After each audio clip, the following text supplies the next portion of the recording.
Here's a number that will make you think twice. 46%.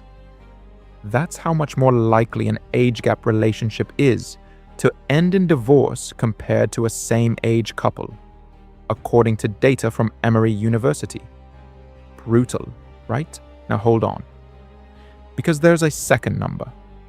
Certain age gap couples report being significantly more satisfied with their relationships than age-matched peers. Same phenomenon, completely opposite outcomes. So what separates the couples that collapse from the ones that actually work? That's exactly what we're going to dismantle today.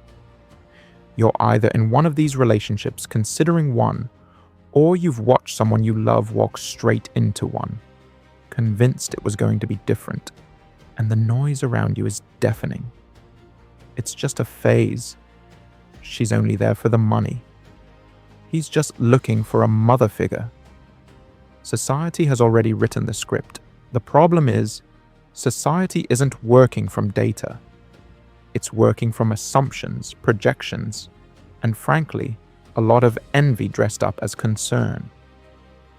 But here's the uncomfortable truth that nobody says out loud. Many of these relationships don't fail because of the age gap. They fail because the people involved never understood the actual rules, not the social rules, the psychological ones. By the end of this, you're going to understand the 3 specific psychological factors that determine whether an age gap relationship thrives or implodes, backed by research in attachment theory, developmental psychology, and long-term relationship studies. You'll also know how to identify with uncomfortable precision which dynamic you're actually in. No judgment, no moralizing, just the mechanics. I've spent years studying the intersection of behavioral psychology, relationship patterns, and what the data actually says, not what makes for a satisfying Reddit argument. I've worked with couples across a 20-year age spectrum. I've read the Emory studies, the Journal of Population Economics Analyses, and the Levinson longitudinal research on relationship satisfaction across age cohorts.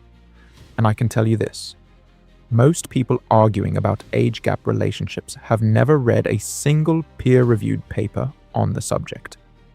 Now you will have. Factor number 1, life stage alignment, not age. The most common mistake people make is confusing chronological age with life stage. A 38-year-old who has never wanted children and a 52-year-old who's done raising theirs can be in perfect alignment. A 28-year-old who's ready to build a family and a 38-year-old who isn't there yet, with a 10-year gap and 0 alignment, are headed for a slow-motion collision. Research from the Journal of Population Economics is clear. The divorce risk in age gap relationships spikes dramatically when the partners are in incompatible life stages, not simply because of the years between them. The age gap is a proxy. Life stage divergence is the actual variable. Factor number 2, the power dynamic. Distributed or concentrated. This one makes people uncomfortable, which is exactly why we need to talk about it. Every relationship has a power architecture. In age gap pairings, that architecture tends to tilt toward resources, toward experience, toward social capital.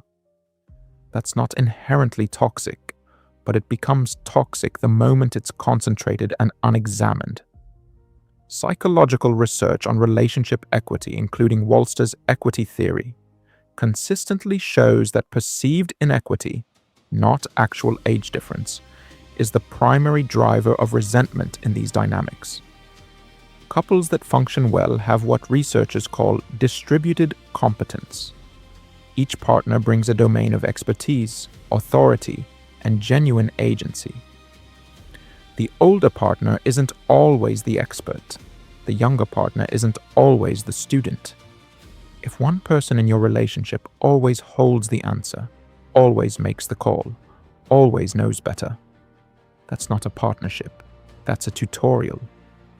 Factor number 3, the social pressure absorption test. Here's something the studies don't say directly, but the data implies. Couples in age gap relationships face a disproportionate external audit of their relationship. Family skepticism, friend commentary, unsolicited opinions from strangers who have somehow appointed themselves the ethics committee of your love life.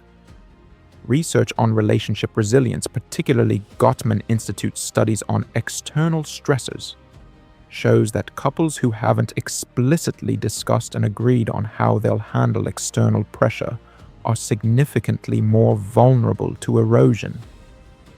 It sounds simple. It almost never gets done. The couples who survive the external noise aren't the ones who have it figured out.